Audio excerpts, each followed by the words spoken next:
Hey everybody, welcome to this Monster Girl Month episode of the Hentai Literature Club, where we're going to be focusing on the Monster Girl tag. In addition, if you look down in the description of this podcast, you will find that we are participating in essentially an early erotica version of NaNoWriMo, Chaz and I at least, where we're going to be writing individual Monster Girl erotica novels, if you want to read that. And I know you do, you filthy, filthy perverts. And in addition, Melinda and Anaí are participating in Inktober, where once again, looking in the description of this podcast, you can find where the drawings will be, or they're going to be drawing Monster Girls for Inktober. So, getting into this episode of Monster Girl Month for the Hentai Literature Club, we are looking at the second tag from Monster Girl. In this case, we are looking at Oni Girls, and in this case, we are looking at a series of a story from an artist known as Shindou called Mating with the Oni. Again, we should probably point out this is not Shindou L. Yeah, this is not Shindou L. It's Shindou, he's a completely different artist, not Shindou L, if you're familiar with his work such as Emergence. Yeah, this is one story we're looking at, and it is one of the most popular ones I found. And yeah, you can buy this on Faku if you want. It's that popular. It's been translated and officially put into English. Now, I gotta call you out on something real quick. What? You stealth lollied us. Oh. I remember when we were talking about doing that tag, it's like, oh, we'll do an ethics in hentai and, this, that. So I was not prepared for what I saw here today. I wasn't either. I was like, oh. I too want to say that I looked up the tags on this, and some tags that should have been on there were not on there. Like what? Like loli, rape, mind break. These are all on the guy, by the way. I guess that's important to point out. Well, except Loli, Does that obviously. not count? No, it does, but most people don't consider the things that happen to the guy when it comes to, like, hentai tags. Wow, that's really shitty. Yeah, I did not know that. It's only $5. I mean, I knew that. I noticed the pattern of that, but yeah, I know it is shitty. No, yeah, like I said, this is on Faku. Faku doesn't host Loli hentai anymore. They scrub their website of that. This technically is not Loli hentai. You can argue against it. I'm gonna immediately... Okay, we're gonna blow this right out of the water. So yeah, they do the thing where, she's older than you are. But she looks like a 5-year-old. Fucking horseshit. There's that one panel in the first one where she's like riding the guy and she's half his fucking size. Yeah. It's creepy as Or shit. like, his penis is half of her torso. And it's not because he has a big penis, it's because she's tiny. Oh my god, and then when it goes in, the onomatopoeia! No. Run, Fitz, run! You know what? Is this bad for business, just be lambasting lolly porn? I don't think so. I mean, it's none of our things, unless Adam's hiding something. Here's the thing. Like, there is differences in the type of loli. Like I said earlier, there's some that look like they're old, so it's not as bad. It's a small, cute person. Like basically. they're just small.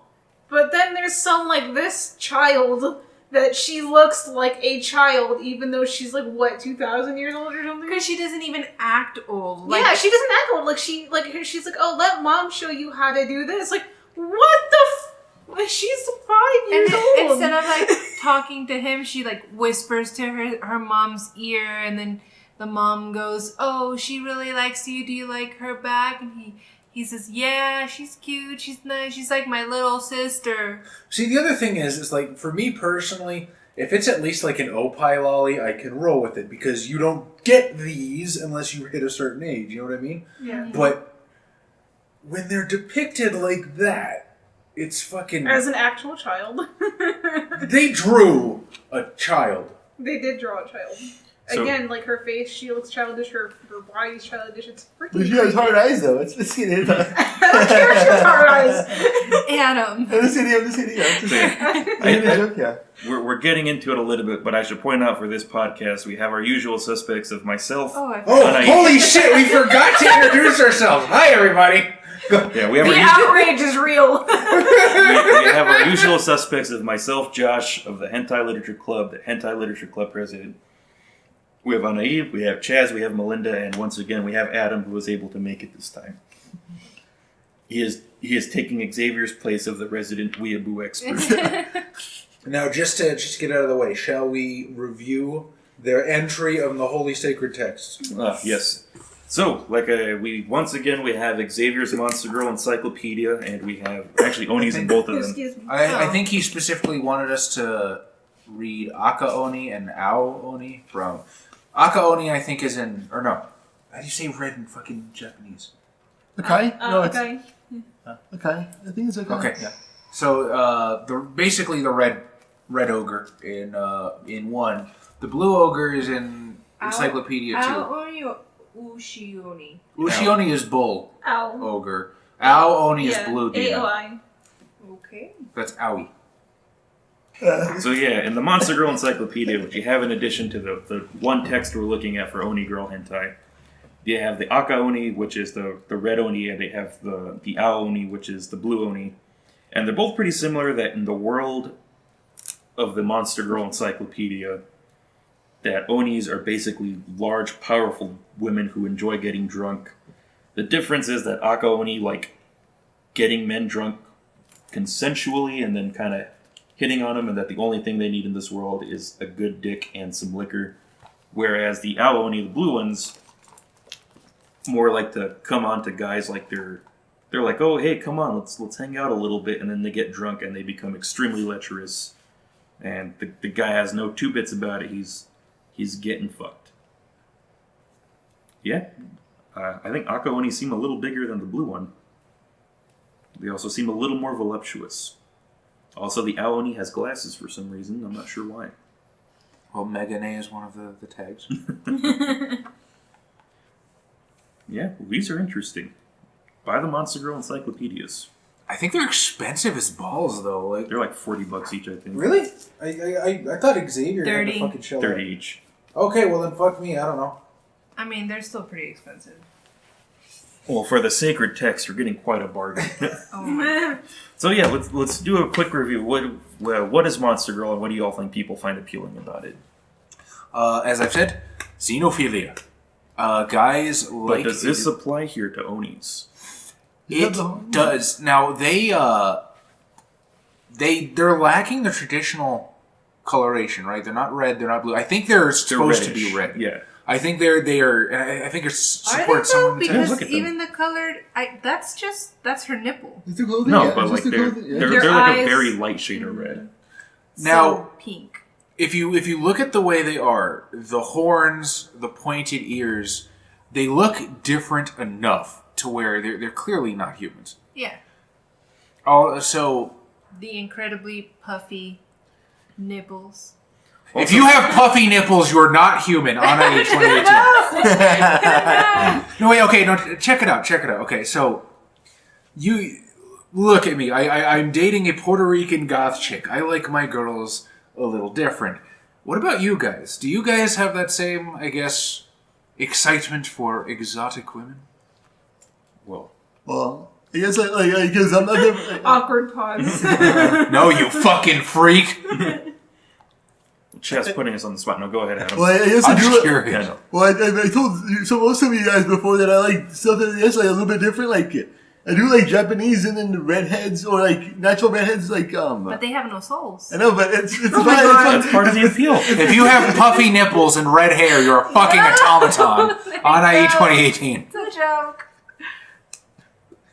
Keep going. Yeah. Okay, what was I Well, saying? you've already shamed him, so I don't know why he continues speaking after that. I already forgot what I was saying. You were talking about Japanese ladies and Redheads. redheads. Oh yeah,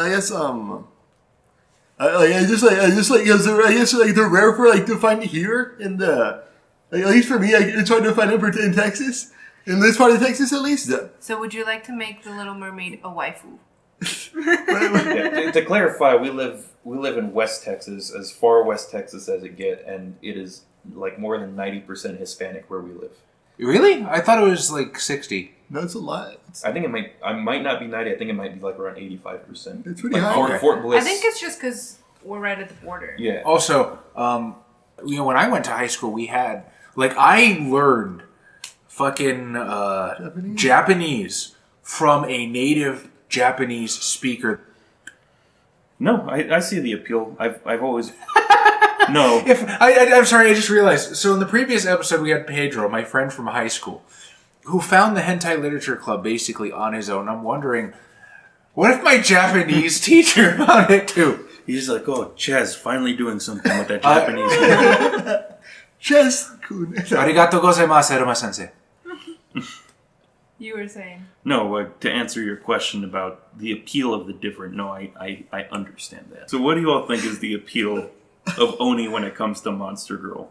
I think Oni girls have their own tag on a lot For of websites. some reason, I've noticed a lot of erogenous ones with the horn going on. I don't think they did it in this one, but that seems to be an appeal for some reason that I've seen before. Then does it remind you of Zero Teal? Zero. so. Here's the thing. I have read literally zero other Oni hentai other than this. So, I'm on the same How? boat. so take this with a grain of salt. I was going to give you guys another one, but then I figured we'd at least go through this 3-part epic. So we could understand the themes, The trials and Yeah. tribulations of character this. So you can see where it goes, basically. right off the bat, the aggressive nature of the Oni is turned into lecherous sex fiend. Right there. Like, on the fucking face of it. And then, I guess because, mystical creatures and she's older than you, they got to pull the lolly ripcord. So here's a question I didn't get to ask when we were talking about Lamia, but what do you all know about Onis as a creature from mythology?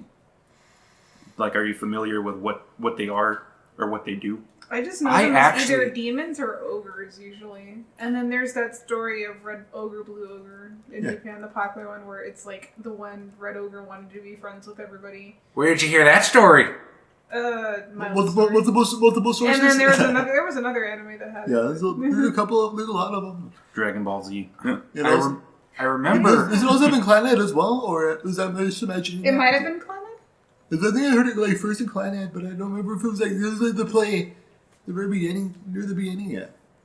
So yeah, I did a little bit of research for Lamia as well. I did a little bit of research for Oni. So Oni are usually the translation in English is ogre, even though Oni are different. They're not the same thing. They get their own entrance in the Dungeons and Dragons monster manual. When you said ogre the very first time and I hadn't seen a picture, my brain immediately went to Lord of the Rings. And I was real confused about what we were going to read. Really? You didn't go Shrek and Fiona? Yeah, Shrek. No. Because that would be weird.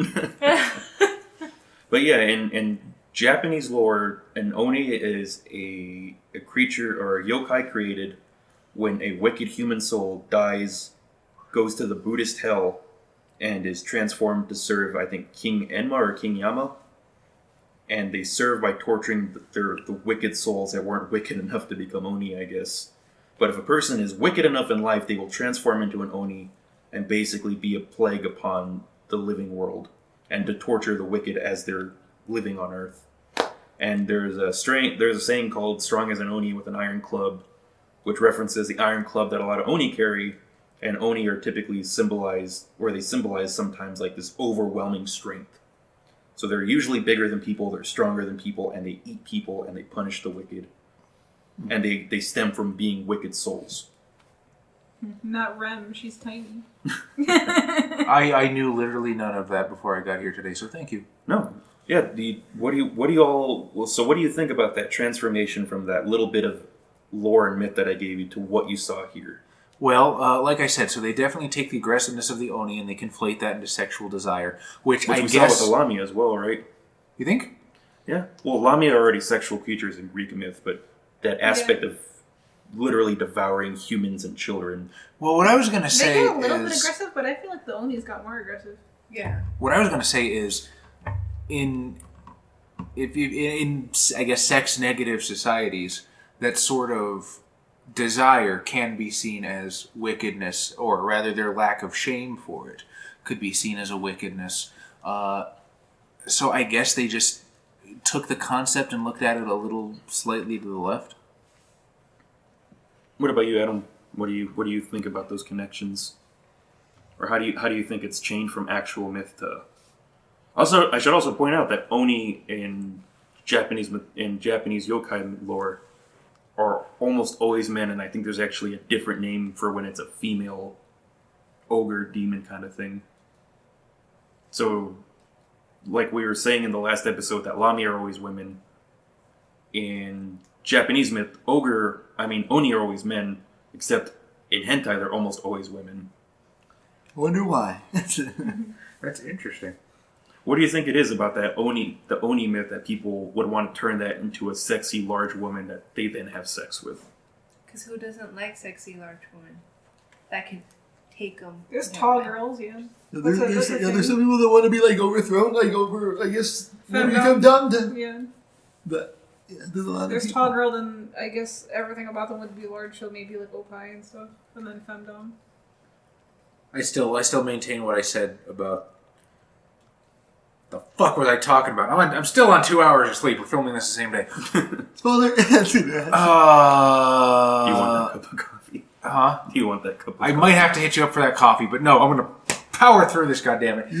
Yeah, I think we're tapping into that same trope of the overly amorous woman. And I think that's just a really easy way to have that make sense or work in the lore. You know what I mean? So when I started reading it, this is the very first Oni story I've ever read. And a couple panels in, I just thought, I don't actually know what an Oni is. And then I asked Josh, and he gave me that explanation. And then I went, so why are they different? Because in the very beginning, they seem like they're nice people, right? They address that in the story. Like, they point out that, oh, yeah, isn't it great how nice these Oni women who live next to us are? Yeah. Do you remember those myths where people used to say that Oni would eat people? Yeah. But they clearly established that those are true later on in the story. Yeah. Yeah. So, like, this far in, I thought, oh, I wonder why these are different. Like, I wonder how that's going to affect the plot. And then the story happens. The plot happens. And I went, oh, never mind. Do you want to now you can give us the summary of the whole 3-chapter arc if you want to. Have fun volunteering. You've been voluntold. So, Fitz is listening, by the way. I'm sorry, Fitz. No, don't listen. So, it's a woman with her daughter, and they work in fields, I guess, kind of like farms. This is in rural Japan. Yes, Yeah. rural Japan. Rural modern Japan. It's modern? Yeah. I think Oh, I guess it is. Yeah, look at the clothes. Yeah. The Oni dress traditionally, though. But The everyone humans else? dress in the modern. Okay. Which I is- thought this was like fucking Inuyasha or something. So. No, which is also You interesting, watch it? right? Because this is like a combination of that modern monster girl story with the out in the rural part of Japan, of the medieval Japan kind of setting you get a lot. Okay.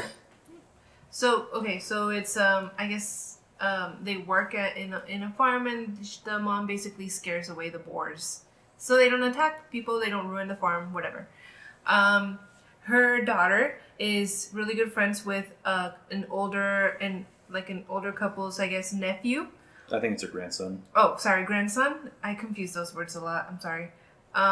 So yeah, it's their grandson, and they're kind of friends, and the mom's saying how nice it is that they get along, and the grandparents say, yeah, you know, it's nice. It's like he has the little sister he never had or whatever. But then the mom finds the little girl has tied the boy to a pole or something in their home. It's his homecoming, so I think he's either coming back from like high school out in the city or college. I was going to ask about that because I didn't actually know. Yeah, they say it's his homecoming, so it's like he's been away since he was a child, out in school. So It's also play on words.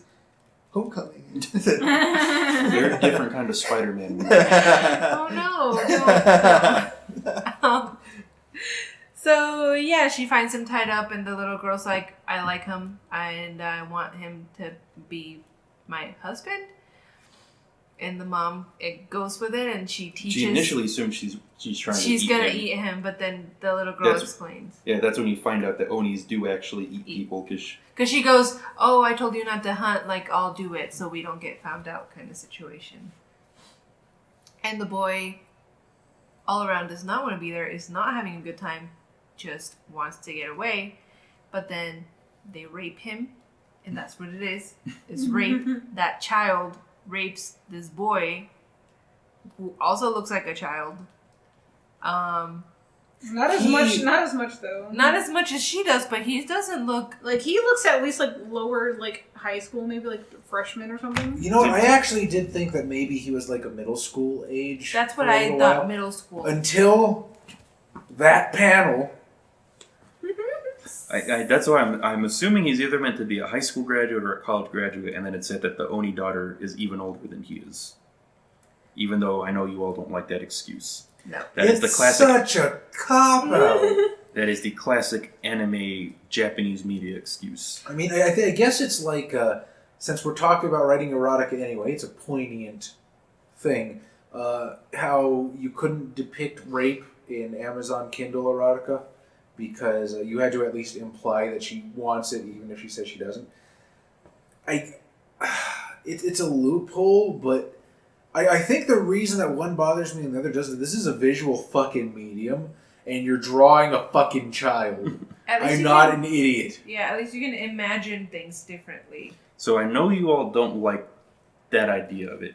However, this is something our listeners have called us out about. What? Is that even if we don't like this, we should try to see what other people find appealing about it, even You know if we what? don't.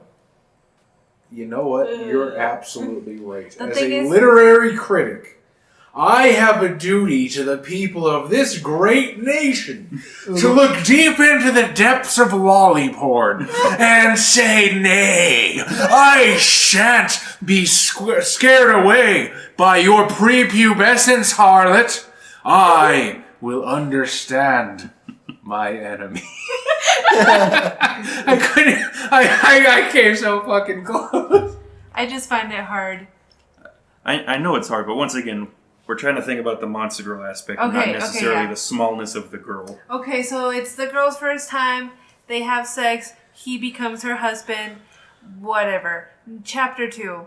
The grandparents have accepted this. They're happy that she's with this child, that he is with this child, or whatever, this Oni. That he's married. But then the mom is like, They now have a regular sex life as well. Yes. And the mom's like, hey, I also want to do that. And have sex with you, and I want you to put a baby inside of me. So she takes him to a hot springs. Onsen? Yes? Yeah. Yes. To an onsen or whatever, To and an Oni onsen. Oni Meant for onsen, Oni. which the water apparently makes you horny. And virile. Yeah, and then she fucks him, and then the daughter's like, hold on, he's mine. Whatever, it's too late. Chapter 3. They're all living a happy, incestuous family where they're all just having sex and everyone's good with it, and you just have to, quote, embrace the... Hold on, give me a second. The insanity. Yep, just enjoy the insanity. So that's an interesting part of the story, right? Because it's pointed out, he's like, wow, I don't know how I'm supposed to handle both of you trying to share me as your husband. And then it's pointed out, it's like, oh, we're not human. Our relationships don't work that way. But then it's also pointed out that the daughter says, like, if my mom takes you away from me, I'm just going to take you back. So it's very aggressive in that way, that they almost kind of treat him like a sex toy. Yeah. Yeah. But also, I don't want to be sharing sex toys with anybody. Well, it's a living sex toy. It's different. He's a breathing dildo. It's fine. That's what you do. The hot spring is nice and clean after that. So what did you all find interesting about this story, especially pertaining to the aspect of the Oni, now that we've gone over the summary and I've kind of given you like a brief overview of what Oni were and what they did? What's the age ratio from Oni to human? That's it, yeah. What's the age conversion? You know, that's... Oh, fuck. You know what? No. From now on, I will not mention the lolliness in the rest of this. I too will try not to. Because No, fuck that. She's 5, man. No. We're here to talk about Onis and monster girls, and lolly has nothing to do with it. This is not the lolly episode. If it's relevant, I might, but I'm Literary gonna try not criticism unite. Adam, join us. Melinda, you can have an elbow.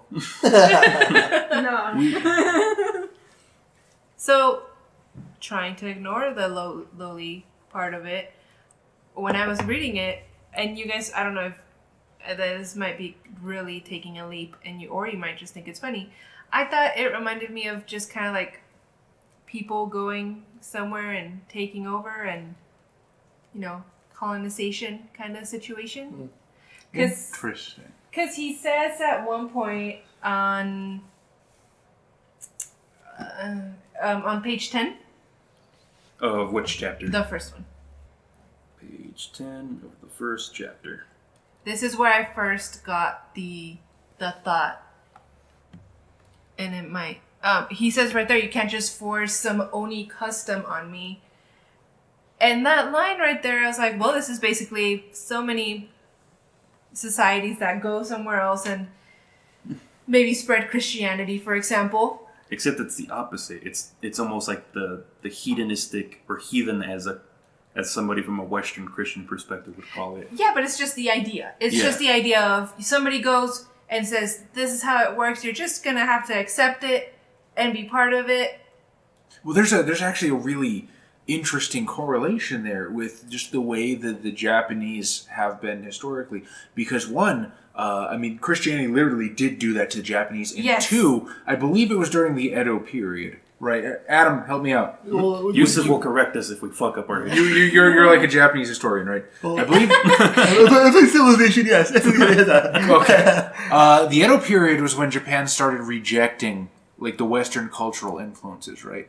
So I don't think they had like as big of a Christianity takeover as like the Vikings and other people like that. Oh yeah. Fuck no. But what I'm saying is, there's a cultural footprint in their identity as a people of not only cultures encroaching, but a fear of cultures encroaching. Well, I also think like a lot of the Japanese also like accept a lot of the cultures and cultures because they're not like one major religion over there. They're like Buddhist, Shinto, and then like Christian as well. They're like pretty much all the. Well, I'm not necessarily talking about. But that's native to the Christianity. area. Yeah, that's native to the area. We're talking about just others. The other coming over and taking. Yeah. We're talking about the Baka Gaijin coming over and taking all their waifus. Was that racist? I feel like that might have been racist after I said it out loud. I mean... Title of the episode. Capcom is it's a... You heard it here first, Chas is racist. Yeah, I just But actually, I feel like you didn't hear it here first. It's happened before. But I'm glad at least Chaz sees what I was talking about. I didn't see it at first, but now that you mention it, that's huh. I don't know. I feel like that could just be a throwaway line for the protagonist to resist, but at the same time, it's a really interesting interpretation. It pertains throughout the whole story because by the end, he's basically forced into the world of Oni customs when he's realizing he's going to be shared by two women, even if he thinks it's weird. And he just has to embrace, you brought up a really good point. How there's not like a mind break tag on this.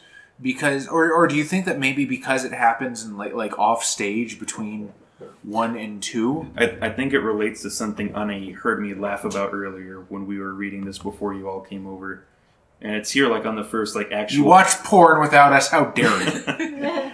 It's here on the recap at the beginning of chapter 3, where it's recapping it, and it's in the mother chapter. It's talking about the protagonist Shoichiro, I think is his name. So it says, once he became accustomed to that life, he found himself being assaulted by his mother-in-law, being weak-willed and thinking with his dick. So Ichiro that was quite an evening. I think it's funny, but I think it pertains to what we were talking about. And can we? I think it might be symbolic that in the first, like, it almost feels like Stockholm syndrome. You know what I mean? Yeah. In the second one, when they recap the daughter chapter. It literally, she raped him. Like flat out says it. But in this one, what does it fucking say? Was assaulted while playing with a neighborhood girl. That's completely different. So is this indicative of the main character's... It's maybe his monologue, change of mind, like how he's progressing? Or how... Is it a monologue, yeah? Afterwards, before and after? But also something relates to the idea that it's pointing out that the male protagonist of the story is weak-willed and he's thinking with his dick. I loved that. That's my single favorite piece of hentai we've seen so far. And I think it relates to what you were saying about like can you kind of recap what you were saying before I kind of butted in? You assume that I pay attention to what comes out of my mouth. Wind the clip. Help me out. Seriously, I'm spaced. If I'm honest, I don't remember what he was saying. I mean, like, it was. Why am I even here? It was all the same thing. It was all we were talking about. Oh, we were talking about the Stockholm syndrome and how the progression from one recap to the next might be indicative of the main character's psyche. Or was that after? No, I still think it's connected with the whole idea that, like, I think the protagonist himself is a weak-willed character, and, like, he's not really fighting it. In a way, it's kind of implying that he's enjoying what's happening to some extent, in that he's literally quoting that he said he's thinking with his dick.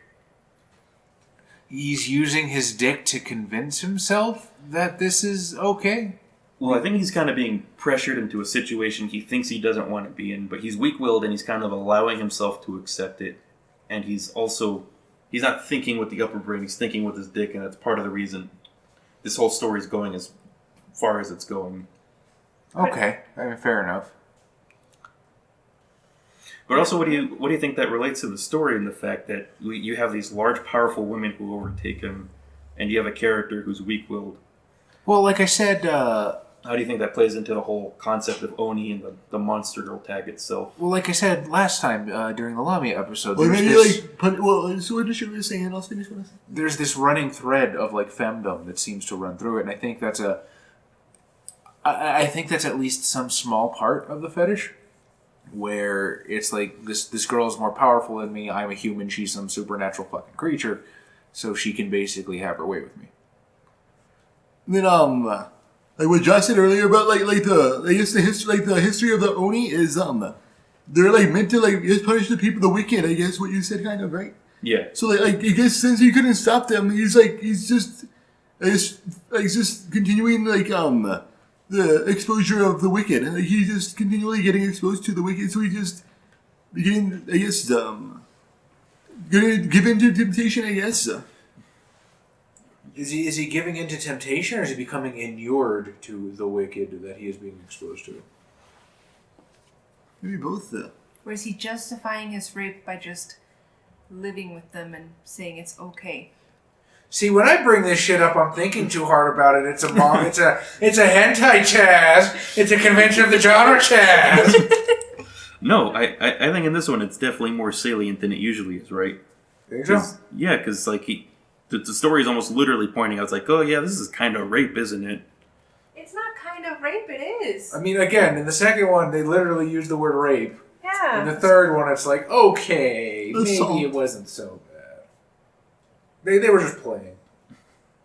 Like he's not even hard in the beginning until the mom kind of comes along and is like, let me do this, I got it. And then that's like, it was rape and it wasn't on the tag. The moral of the story is false advertising hurts people. Here's a fun little fact. I was reading the comments to this on Faku, where the story is published, and it was originally said that this was supposed to be the end of the series at Chapter 3, and the artist wasn't sure about more? It hasn't been published yet, but the artist was like, oh, I don't think I'm going to keep going with this. But apparently this was popular enough in the West that he's going to continue it. What do you all think that kind of has to say with what's going on in this story and its appeal? Because in a way, it's almost like this might not have been as appealing to the actual Japanese audience it was made for, but the people like us, this is something that it's popular enough that people want more of it, that it's convinced that the Japanese artists to make more of it. Okay, well, I don't remember where it was that I was reading this, but I saw that one of the most popular tags in the US, even in just like not hentai, just like porn, it's incest.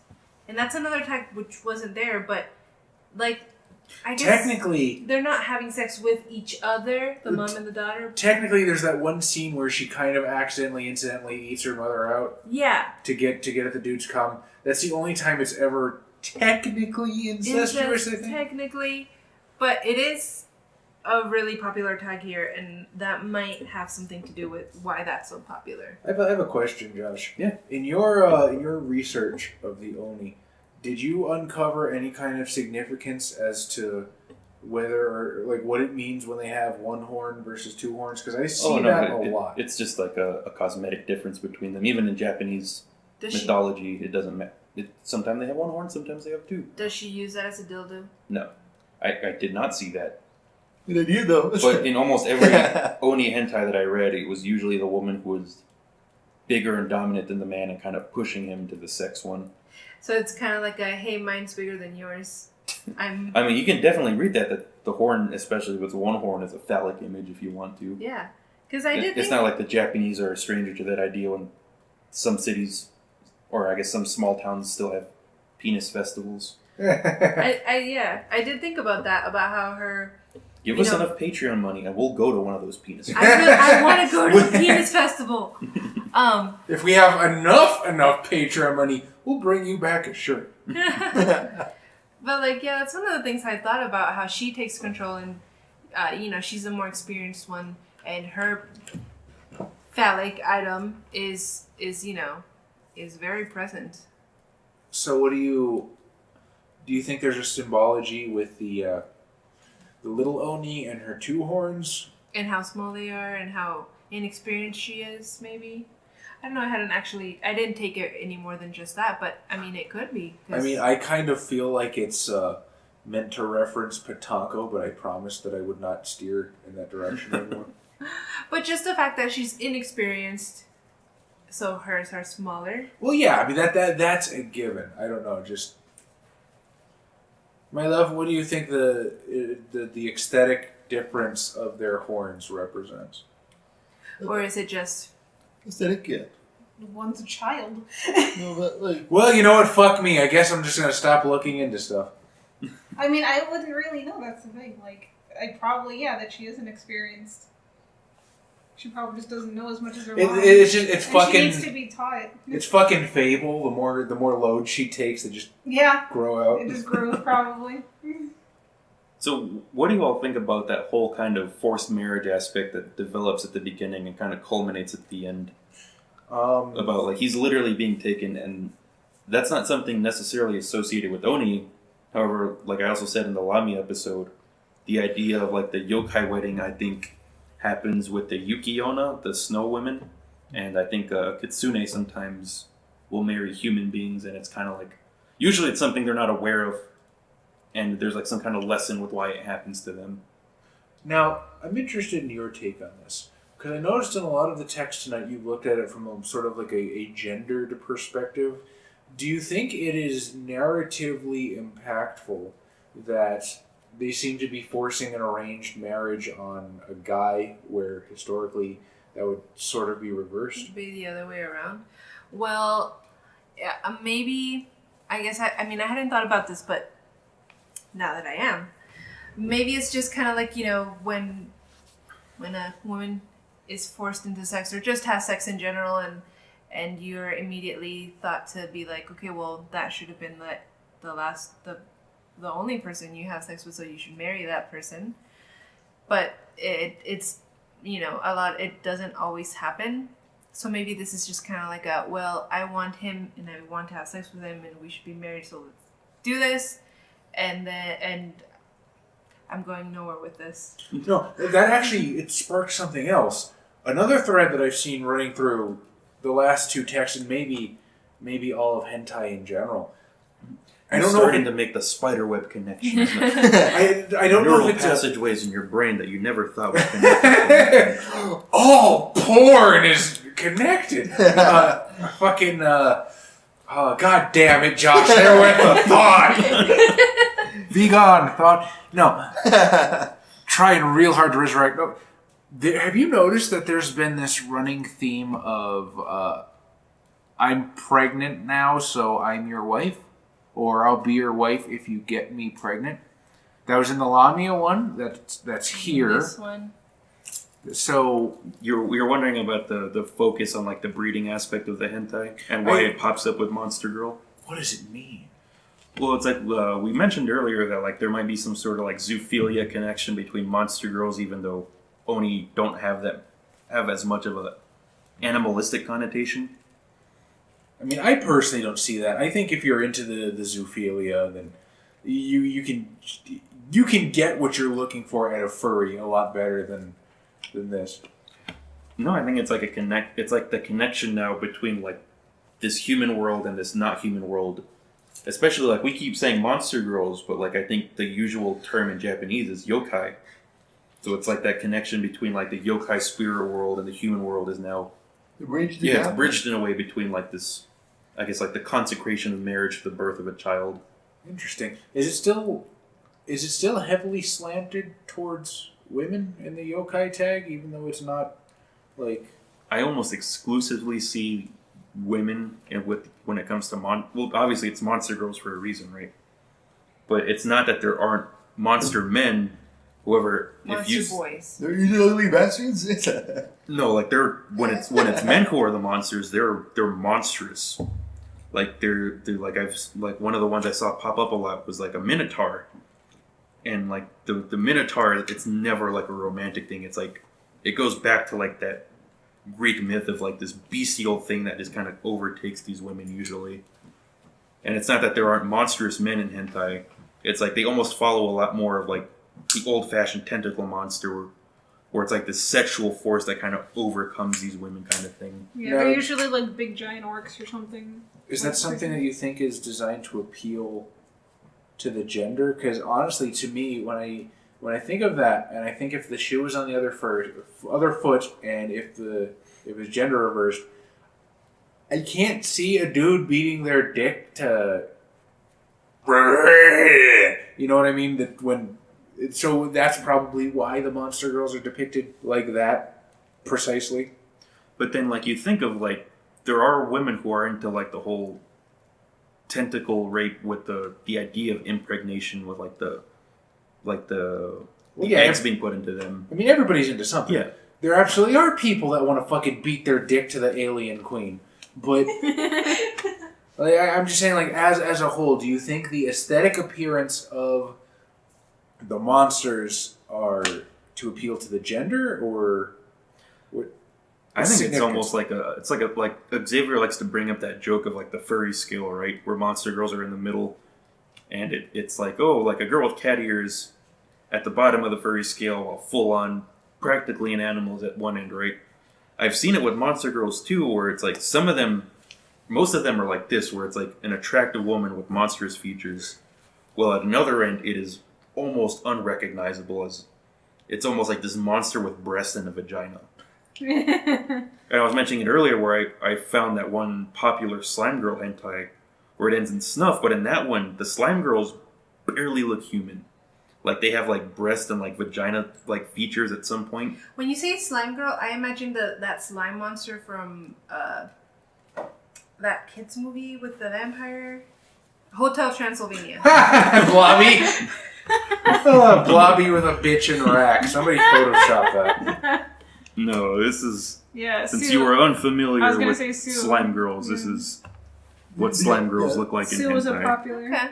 Well, that hentai, but Yeah, well, I got... to be fair, the guy who does Monster Musume also does Monster Girl well, hentai. yeah. He did that first, and then he's like, maybe this into an anime or do a regular manga. I'm a genius. Yeah.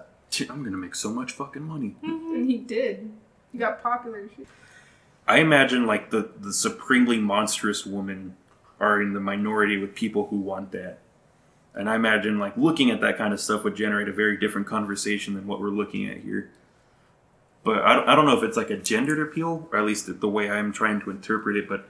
I think maybe it's just an appeal of what the kind of aesthetic you're into for the other person, not just, for people that like bears or people that like twinks.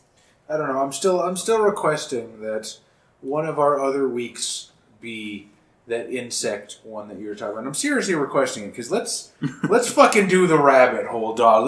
Let's make our dear friend Daryl go. I ain't never read that one. You motherfuckers are weird. We love you, Daryl. You're a super cool guy.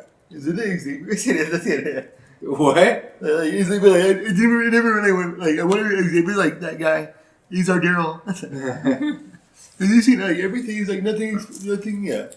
I was doing really popular Japanese one. My idea for the next two episodes would be to like Western Halloween monsters. I was going to try finding like vampires and mummies and stuff, but if you want to go absolutely deep into the rabbit hole, Chaz. Well, I mean, how do you guys feel? Either next year. You want to put it out for a whole... So you told her about like the insect stuff you were talking to us about, how there's like, Or like legitimate... the flower one. The what now? The flower one. Oh, no. We're talking about like legitimate monstrous fucking women. horror monster girls. Kind of like the story we read with the elves and... You're tired of Hocus Pocus. You want fucking Friday the 13th you want to see now. Cthulhu. You you want want- to see the Cthulhu monster from the story we read. Let's talk this over. Like, do you guys want to see the other end of the spectrum? Because I feel like we're in shallow waters here. And like you said, if we were like, it would generate a different conversation. I'm thinking academically. Let's see what that conversation would be. Yeah, let's see what the comments say. Let's see what the comments say. The comments are going to tell us to do the most depraved fucking shit possible. Like, I don't know. If you want that slime girl snuff / mantis women eating people, then we'll do it. what? Somebody fucking chime in. I want to see Sure, Cthulhu. sure, I we'll want to do see a male Cthulhu. I guess that's not Monster Girls, though. Like, chill What's out. a We'll do dude? it. It's Like, relax. I've never seen a female Cthulhu. Sexy mind flayers. I told you they You exist. might soon. It's What were you Cthulhu. saying, Adam? I forgot what I said. I think so. Yeah. You will take a hit to your sanity. Is what I'll say. You're gonna have to roll in the sand table. Like, I'm already a fucking sorcerer. Wait, dude. Josh, who's the like? It's like Junji Ito's like I guess hentai collection. Just complete. But you have to wait. It's like we gotta take a break, guys. God damn, if Junji Ito made a hentai, that would be fucking amazing. And I say that because I legitimately think there's nothing that man has left to do that can mind fuck somebody to that extent. So getting back to the story, there was one part where I thought it was a little bit funny, but on page right there, that is page 22 of chapter 2. She says, "You're turning me into your wife too." That's the mom. So are they like sister wives, but also mother and daughter? Yes. Yes. I don't know. They don't follow human customs. Remember? You're right. I mean, Again, this is what I brought up about the insemination leading to we're married now. It's kind of probably like possession. Like it's kind of like how it's kind of like when dogs pee. To be fair, no, it's kind of like how some women do that. Like, I know not all women do this, but some women actually get pregnant like on purpose from the man to keep them because they're just like, oh well, you made this, so now you're mine. I was gonna say, to be fair, not a lot of people want to take the stuff I jerk off on, but. So I told you how like the yokai wedding is a thing that comes up in actual Japanese myth. And usually it's usually not a good thing. Like the man will be happy at first. However, it usually doesn't end well for him. Like sometimes they die or they get taken to the spirit world never to come back. Do you think there's any kind of connection of like almost like a warning, or do you think like the story ends too happily for there to be like some connection to that warning myth that happens in actual yokai wedding mythology? What's the lesson here? That's what I'm asking. Don't fuck with Onis. You'll get laid constantly. Yeah. Do you think there's any sort of possible negative ramification for this? Don't take Lamia chicks back to your apartment. You'll get laid with your dream girl constantly. I don't know. Like if we could see this story, the only thing I thought of was like, don't sleep with the Oni. You'll get your eye poked out with the horn eventually.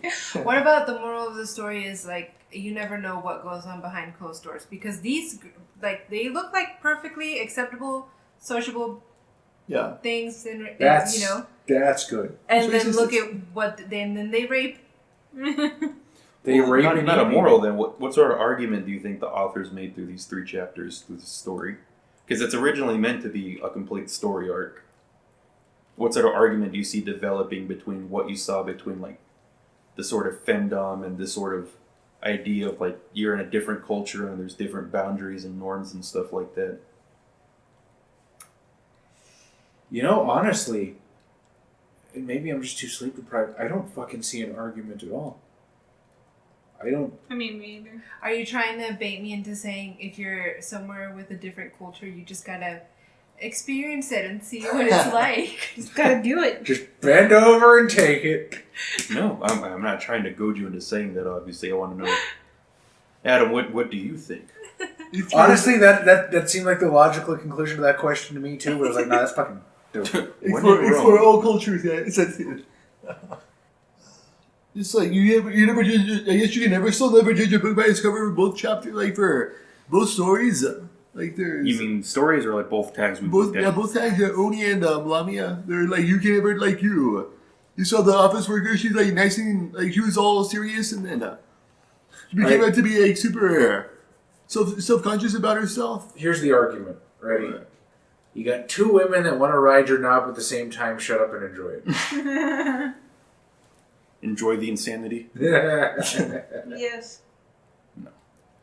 I'm starting to see a pattern now where if you guys can't get into the story, we have a harder time ripping the argument out of it. Well, I'm trying to think Isn't that literature in general, though? Or? Yeah, but hopefully... Am I just an untrained swine? Because they take classes, they have to read through... How do we get the guy from Thug Notes on the show? we get several more subscribers and become the kind of person people want to interact with. Yes, they are the primo porn podcast to align oneself with. I don't know. Who do we know? I was going to say, which one of the people from White Wolf that thinks we're cool will come on? Can we get the person who wrote, what's the Vampire World of Darkness erotica? Oh, fucking Eternal Hearts? All right, can we get the... Well, Eternal Hearts was written by a career erotica writer. So I don't think they have anything to do with the company. Neither do we. I think Dixie likes anime a lot. Like, maybe. can you come talk about... Hentai. Maybe. I do not feel secure enough in our friendship that would not come off as creepy. Like, so we do a podcast. Would you like to be on it? It's just... All right, thanks. What Glad kind of to have you board. podcast? Here's your porn. Did your homework to study? Matt Dawkins might do it. He did a dramatic reading of 50 Shades of Grey for his channel. Well, clearly he should have done Eternal Hearts. I guess now I have to do it. Watch out for that special Monster Girl Imaginarium. I'm telling you, it is handed to us on a silver plate. So could we maybe take that in... What was it again? Sorry. Enjoy the insanity a little further and just kind of be like, you know, if you don't try new things, you might not find what you really like. I mean, yeah, you could definitely see that as like a...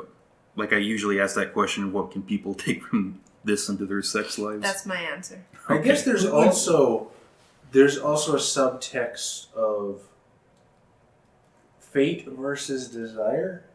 You know, what you want might not necessarily be what life has planned for you, and I hate that notion. I really do, because the idea of a cosmic unchangeable destiny I just find unpalatable, but I could see that being an underlying theme, because this guy came back from school. Clearly, this is not what he had in mind for his existence, but he's rolling with it. We'll also take that back to the beginning of the first chapter and look at what it says. With like I think it's right here, yeah. It is said that somewhere in the world exists a village where human and yokai live together. So it's almost like we're in a place where these two worlds are kind of clashing into each other, and this is kind of that result, right? It's the idea of like this is embrace the insanity, because now, I guess if you're developing an argument from this text that we've been reading, it's almost like in a place where like two worlds can collide with each other, the spirit world, the human world, And that or however you want to take that. Yeah. Hold that on. itself would be insanity. That can be taken in a darker direction too. This could easily be a cautionary tale of when two worlds collide, the bigger, stronger one wins. And goes on a raping spree. No, yeah, I definitely think there's that argument for like you enter a different world, and there's like a different world of experience that you're not expecting that you might enjoy.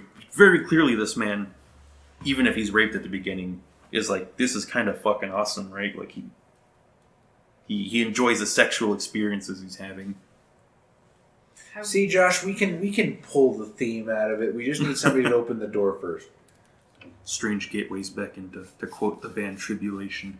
What were you about to say? I know you still feel pretty hard about the rape aspect of it. No. I just wouldn't say he's fully like, this is fucking awesome still. Because he still has issues where he's like, I told you not to do that. Or he's conflicted with having sex with a mom. And then he's like... He's conflicted with... Hold up, and then he's like, I hope everything's okay with her now since I had sex with the mom. And then it's just kind of like, I don't know if I can do this. Well, by the end of chapter 3, he's totally out of it. Let me ask you a question, Josh, and I guess this is just a broad question for literary criticism as a whole. If literary criticism is as subjective as it seems to be, how the fuck can you tell when you're right? I think when it comes to literary criticism, it's usually, you're not trained to think of it as being right. I'm right. Like it's like when you're in a class, right? Sometimes one of the things that always bothered me in like literary discussion courses is that sometimes people would pull an argument out of a text that they very clearly were pulling out of their ass, to put it lightly, or to put it vulgarly, I guess. And but if you can back it up, then it's an argument. Yeah, but the thing is, a lot of times, sometimes you hear arguments where very clearly you can't back it up because it's something that you've completely created in your head that isn't there in the text. That's why in literary criticism, you always go back, you point at the text, and you're like, here's what I think, and here's where I got that idea in the text. But really, the only way you can be wrong is if you say, here's what I think this text is saying, and then it's like, can you point out where you think that came from? And then you're like, no, I just kind of feel like that's what it's saying. That's kind of the only scenario where I really feel like in literary criticism, you can be wrong. Yeah. Interesting. Yeah, like the way people always like to think of, like the popular way that people describe literary criticism is imagine like there's a club where people are hanging out, they're drinking, they're having a meal, and people start talking about books. And all these people are coming in, they're like, oh, here's an interesting conversation, here's what I think about this book. And then as the night keeps going on, people leave the party, but new people come into the party, and they hear the conversation that's going on. They're like, wait a second, let me jump in on this. And here's what I have to say based off of what I've been hearing, even though the person that wasn't around to make the original argument isn't there anymore. And that's what literary criticism is this conversation about literature that people just keep coming in and adding what they can to the conversation that's been happening for thousands of years. And yes, having sex with Onis is now a part of that. That is our mark that we have made on the literary world. You can't take it away from us. This is the Oni mountain, the yokai-infested mountain we will plant our flag and die on. No, so I guess to start closing this episode, what sort of connections do you all see between this and the Lamia hentai? What kind of elements are you starting to develop in your mind about the tag that is Monster Girls? Like I said, Femdom. xenophilia. Use more tags, Chaz. Huh? He's saying use more descriptions. Yeah. You use more tags. They're just using tags. I can't. I promised not to use the other one. There's only one of those. Much like in hentai. There's only one of them. It wasn't hentai. It was hentai Haven.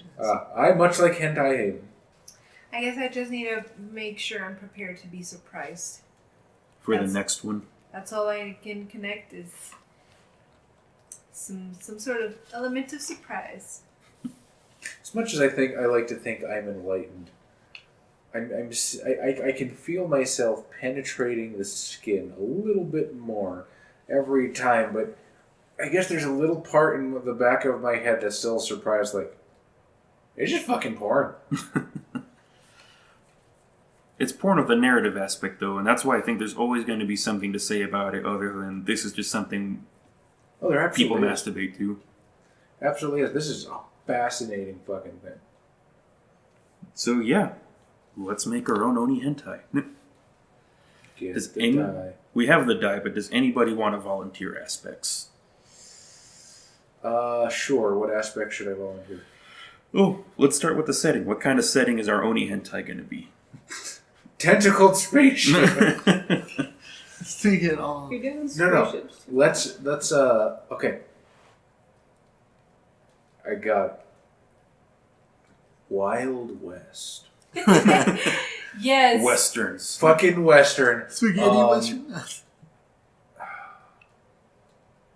Okay, I don't think we actually had a lot of Just like, because Chaz is Italian doesn't mean it has to be a spaghetti Western, Adam. I got the main character. No, go. What were you saying, Chaz? historically there weren't a lot of Japanese people who came to the West, right? There was like Chinese people to work on the railroads. Yeah. But I was thinking maybe we could get a work in an Oni that way, but no. I mean, honestly, this is a Western. No, look, Japanese people were part of that Asian immigration that happened, I think, in the early 19th and late 19th and early 20th century. That's why California also has a Japanese influence on it. Okay, so yeah, I mean, so this is a Western. It's not impossible. What other details? I got something. Okay, go ahead. So the Oni is Sure. is the head of a brothel, and she has started this, community, because they have to start with a brothel. She started this community, and she's kind of in charge because she has the most money, because that's where people go and spend the money. So she's got power in this tiny little town. Called Elvis. We're Tiny no, little it needs like a really depressing Western name that's also kind of weeby. Bacchus Gulch. Yeah. Down in the western town of Bacchus Gulch. Hey, it has a double meaning. Bacchus Gulch for hedonism and rapine. So who's next? Does anybody want to contribute the person this Oni's going to have sex with? Melinda, contribute the sex person so that you can continue falling asleep on my shoulder. Wild West. Oni running a brothel. Where does your mind go with who this Oni's going to have sex with? Gunslinger. A priest who's coming into town to bring God to this lawless city. Oh, that Fucking was too. fantastic. That was so good. All right. Go, Adam. What sort of conflict, Adam? And his name is Jebediah Rattlesnake O'Connor. Okay. What's the Oni's name? That's it. I'm sorry, I didn't make one. Priscilla. Priscilla. All right, Adam. What brings these two people into conflict? Also, because it's a Western, that means the priest is also probably a Civil War veteran, because goddammit, if it's a Western, there's a Civil War veteran in it. How does this priest who's come to bring God to this lawless town of Bacchus Gulch meet this Oni brothel lady? Maybe he's trying to find who's most influential in the town. Let's see what Adam comes up with. Sorry. Brain's not working? Whoever comes up with something first. He's trying to bring God, you said, right? Yeah. Wait, what's the question? I completely. What's the conflict that's going to make them end up having sex with each other? Okay, so here's the conflict that's going to make them end up having sex. The priest wants to convert this powerful brothel lady. Yeah, something like that. Powerful brothel lady who's got all the money in Bacchus Gulch and thinks that he can do it with the word of Christ. Priscilla, the Oni, thinks that she can convert the priest to her ways through pleasures of the flesh. And through their intimate sexual encounter is a constant battle of man versus man and woman versus woman, as the priest is tempted by the pleasures of the flesh, and the woman, the Oni, is tempted by the power of penis, as all hentai women are. What kind of sex acts do they get up to? And then one dies from dysentery. Oh, That's from Disney. Scat. Adam, what kind of crazy sex are these people having? Of course, missionary is Hand holding. So she's gonna bend over and be like, "So you want some of this, right?" And he's like, "There's only one Christ-like position I can accept." Just the Jesus Christ pose. Vanilla tag.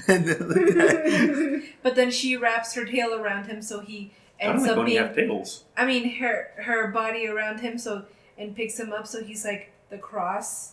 Oh yeah, it's the double cross. What's that position I'm thinking of called? I think it's called the Amazon position, where the woman's on top. I don't know if you all know what I'm talking about. Well, there's one way to find out. Is it Look it Karma up. Sutra? No, it's when the woman picks up the guy kind of by his legs, and so his penis is up in the air, and so she's the one on top pressing down on him. It's called a screwdriver, isn't it? I've always heard it called Amazon position. Anyway, yeah, that I know happens what at some you're point. talking How do they resolve this conflict, though? What comes out once they've baby. made sweet, sensuous love to each other? A baby, of course. A baby, and he dies. I already said he dies. No, wait. Driven by the fervor of their mutual convictions and a growing mutual passion of each other, they destroy the brothel via fucking. about. It just got And so because he is now falling in love with an Oni, this Eastern demon, he can no longer return to each other. And these two lovers look out into a lawless West that does not understand their attraction, with nothing left to bind them and hold them back, and everything before them to seize and build for themselves. Alright, now we gotta name this hentai. This strange Western Oni priest hentai. Missionary love. What's it called? I was gonna say 6 to Midnight in Bacchus Gulch. I'm good with it. Yeah. Are you familiar with the phrase 6 to midnight? Nope. Or 6 to noon? It's the penis going from 6 to 12. What? You never heard that one? No, I've never heard of that. Wait. Is a better title than High Noon in Bacchus Gulch. That's what I was 6 to high noon in Bacchus Gulch. That works. Yeah, because it's 6, like in the 6 bullets in a revolver chamber. I like High it. noon, penises, sex. Alright, yeah, we're glad you tuned into the second episode of the Hentai Literature Club for Monster Girl Month of October. We hope you check out the other stuff we're doing for this. We have, wherever you're listening to this, we hope that you comment. We hope that you join us in the discussion if you want. Well, we're gonna, by this point, we should have the Hentai Literature Club set up on our Discord if you want to check that out in the description. Join the conversation, post Bowsette memes. In the Bowsette one that we had to set up due to the sheer volume of posts we were getting in the standard board. Thanks for tuning in, stay caffeinated, and as Anais said, fap on. What in the world? You did this. This is entirely your doing. I appreciate it, so I think it's funny. I don't mind it. Also, Dutch rudder. oh yeah, you can buy these stories legally on Faku if you want to support the artist. So yeah, go do that. Faku, please sponsor us. We need money. Give me money for the jerk off noise I do. I want hentai boxes.